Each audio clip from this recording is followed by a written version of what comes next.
Dito pa rin tayo sa part 2 ng interview natin dito sa Firewall Family, mga YT friends ni Renzi Jonax Butuan Vlog.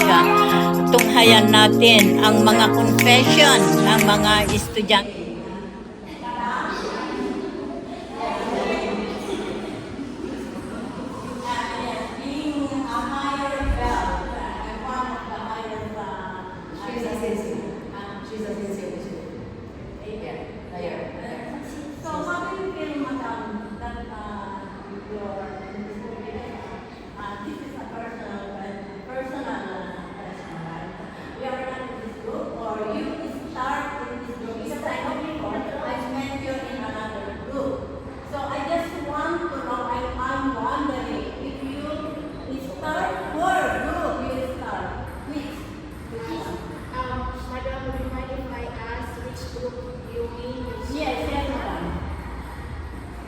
Start. You start. Gawin na karating. I start from Black Commando. I've been white, black from Black Commando, Sensei Jonah teaching also. And then, 5 years, 6 years ago, I trained the same with Sensei Jonah Firewall. So we've been together for Tatay Jonah 15 years. So basically, I am self-grown of Tatay Jonah and Sensei Mike. I've been with them since I was white. They are already Mount Myras, was already a black belt, and Sensei Jonah was already my sensei. Oh, Yeah, so I've been in karate for almost 16 years, 15 years. 16 years? Yes.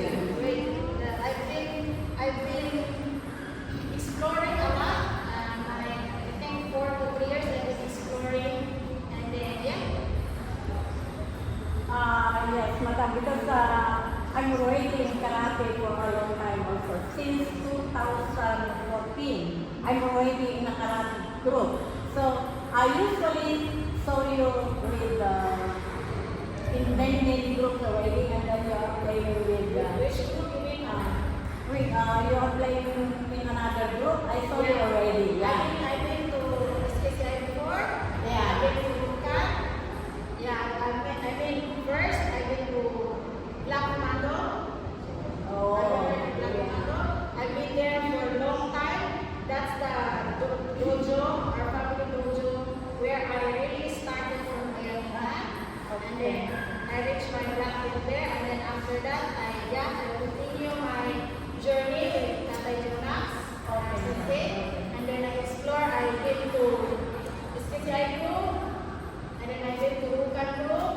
Yeah, that's how I journey my karate. Oh. She come back because this is a family. And then how do you feel being in this group now? Oh, being in this group, my heart is always been here. My heart and my soul is always been here. Even if wherever I go, my heart always my logo. Mind and soul. Wherever I've been, everywhere, whenever dojo I've been, there's no one can take that away from me. Whenever I am in different dojo, I just be like me. Like, do my best, that's it. I will train, just do my best whatever time puts me, but my heart will always be a karatikas, which, nothing belongs to like Sensei Jonax and my family.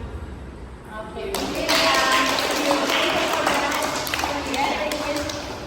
You should make a question for asking. Everybody Yeah, does. that's it. You-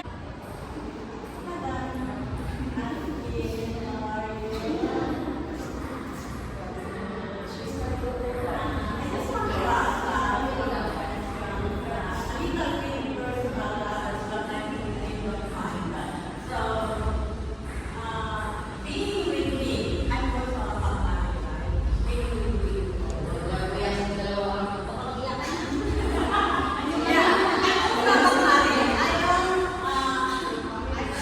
I'm not a Bakmari. I'm proud to be a Bakmari. Yes, I'm proud to we have a lot of happenings also, very happenings with Mother Mary. And I never go out with Bakari. I will be still proud with Bakari. I am Bakari. And this is my question. Madam, being a part in this group now, how do you feel? Do you have, this is a little bit,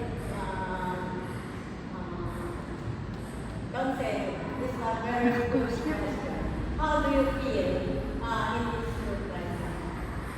Oh, I do appreciate everyone that very welcome to accept here.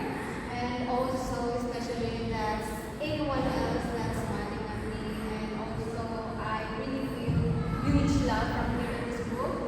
And actually, coming here, nice story. I don't know if I will tell you all the details, but I was in a cruise training and then I decided to join. And I wasn't expecting that you will accept me actually, but I'm very thankful for that.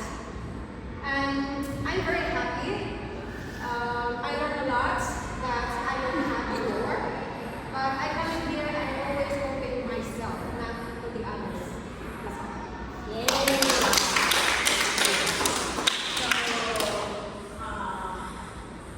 In a difference, what do you think push you a little bit harder from this group than my group Bakari? Oh, I do appreciate it. I never forget what I had before about Mali. And what I've learned before is a part of my life now because karate is a part of my life. It's not about the fight, it's an extra exercise. And everything that I want to enhance and only that I want to aim by karate to enhance the flexibility and discipline I can apply anyone myself because we was born disciplines from the family. And yeah, I always repeated that I told the title mass and I'm very happy that you accept.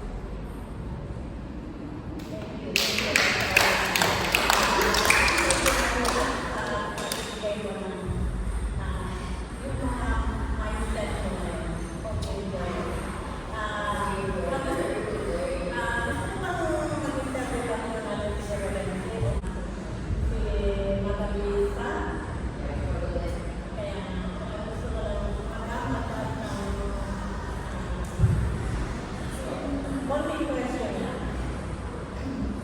How do you feel being in this fight group? Thank you for the very nice question. I'm very grateful and blessed being in this group since day one. I am the panganay here, and then ako yung panganay ng Michael. At nasaksihan ko kung paano magdisiplina si tatay sa amin, kung paano siya magturo sa amin, kung paano na kami ibigay as isang grupo, hindi na sa isang grupo, a family, o saka bilang anak nito. Pag may problema sa sinatay nila, hindi niya nabibigis ang landas ng bawat anak niya. Ang mga anak niya, kaya masasabi ko na I'm very proud sa aming sisi. Kasi hindi niya pinapabayaan yung mga anak niya na magiging bastos sa labas. Lagi niyang ginagay at tinuturuan niya kung paano dumalaw sa bawat tao. Yan lang po.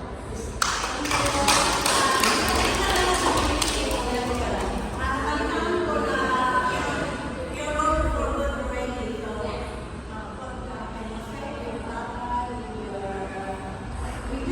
I think I'm gonna mess them. By the way,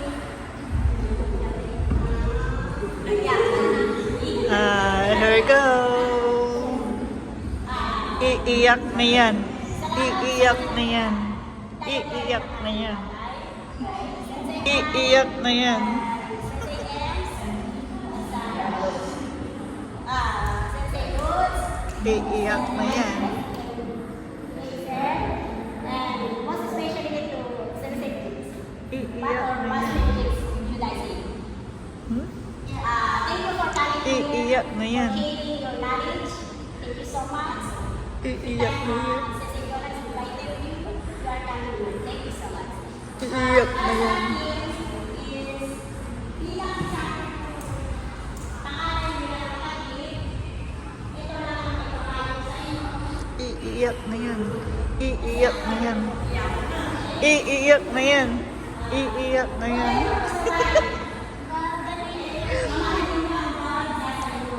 Iiyak na yan. Mga advice na kayo sa iyo. Okay? Huwag kayong mag-away-away. Kung ano man. Iiyak na yan. Iiyak na yan. Iiyak na yan. Bilang mga kapatid, walang mag-away. Kasuhan ang tawag ka lang. Okay? Dapat tayo ay gumahalay. Kasi papamit tayo. Anak tayo sa akin. Iiyak na yan. Iiyak na yan. Iiyak na yan. Iiyak na yan. Iiyak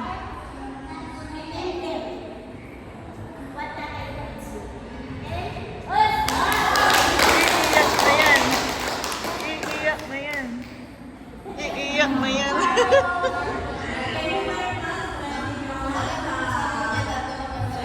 Heartwarm.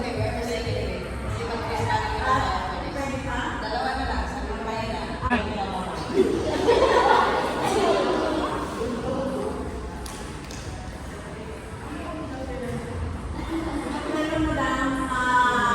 I just want to ask a question about how do you feel being a higher belt in this community? Actually,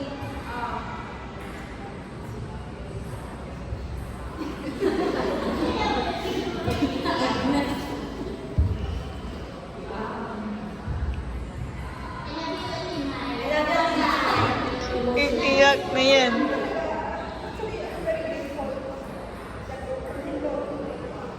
Umiiyak na sa atin. Iiyak na yan. Fighting. Fighting. Mabait siya sa'yo. mabait. Walang pasensya. Yes. We feel that. Saway na lang. We feel your love. It's normal. You know, sometimes to be a childish, actually, although we're old, but it's not natural to be a childish, actually. But really, I'm very grateful to the group, especially since it's Jonas. I'm with her 20 years. Yeah. From Bagman. From Lakmando. It's our Lakmando. They started. So, there's nothing very special to do. Yeah. Always. No one can break. Yes. No one can break. Since then,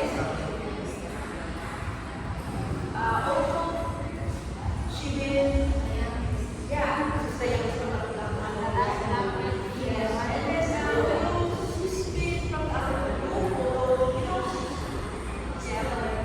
it's always that group. And then, she come back. It's nice. Yeah, it's good. I just want to ask another one question, madam.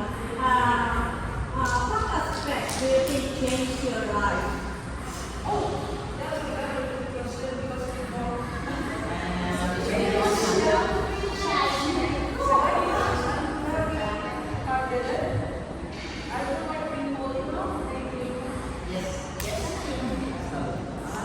Stubborn. Yeah.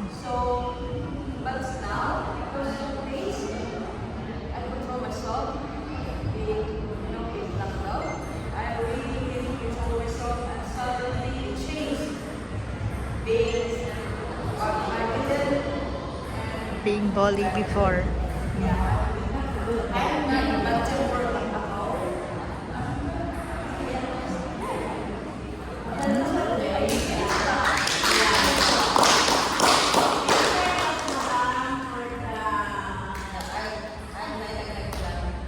Alam niyo, Nag-remind. nabuo ng grupo 2014. We're from Bacamando. I started 1996. And then, after years, I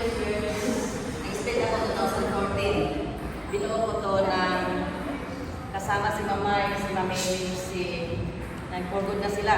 Then ang aming founder is si Madam Cynthia Austin. Siya yung nag-support sa grupo. Madam Cynthia Austin, yung asawa niya si Jeremy Austin, yung announcer ng ANC. So, binakapan niya itong grupo. Kaya nagkaroon kami ng, it's not a license, but yeah, it is. So, hanggang ngayon, so ang simple clue or simple tips para mabuo ang grupo at magsama-sama, do your love. Give Jim a love and clear. It's normal to approach. There is a black sheep. If the black sheep will come back, we are always open arms. Because this is not just a group, this is a family. And the meaning of our role is friendship, is indelible relation to everyone. Word about love and laughter. Lagi sinasabi sa kanila, we are family. Lahat ng matigas na ulo na pumupunta sa grupo ito ay magbabago. You just stay inside. I will promise you, you will change. But not by my words. Just us. How we change. Si Agnes ang pinakmatigas na ulo at ni Mama. She changed. Sabi ko talaga, everybody come here. Stick with me. I will change you not by my words. I will change you by my love. I will care you. That's how I changed it. That's how the group stick together. Thank you. That's all.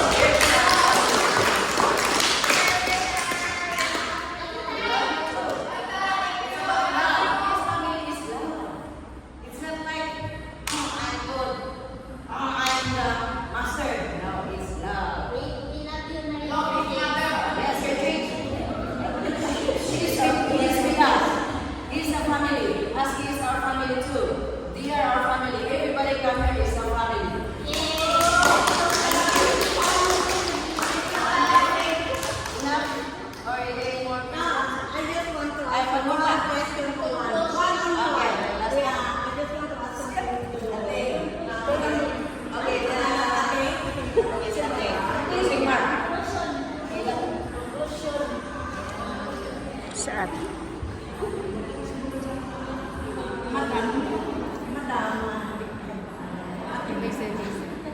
Madam, I just want to ask you some questions about this group, and then as my question to others also, I just want to know how do you feel, and then what mindset or what did you learn?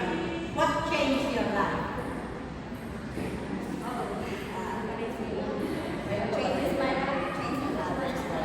Oh, changed a lot. That's good. I've been here for decades. Yes. Yeah. After si Lisa, ate. Oh, yes.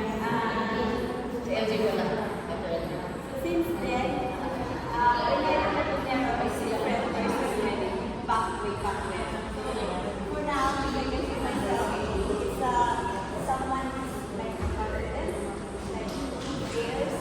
Although there's some shares that siguro meron din dahilan bakit I have a fear of my camera.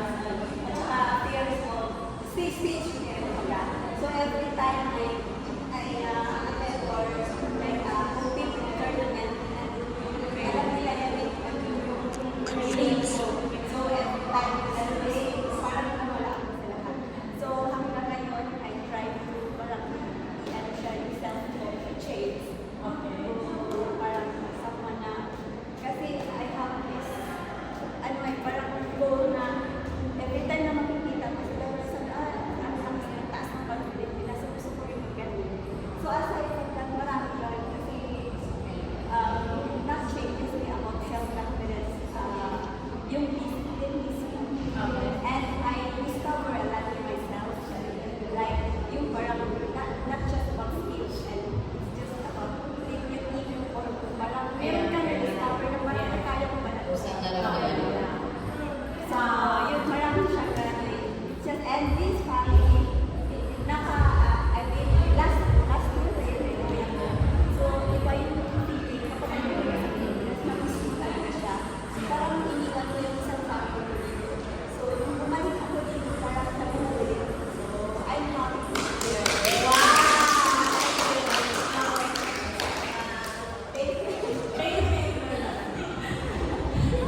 Thank you for coming. Thank you. And Thank you very much, Renzi, Jonax Butuan Vlog, and Firewall family for inviting me and Chin Chin in your group. Thank you very much, Whitey friends. Love you all. Thank you, Master Jigs, for the great day.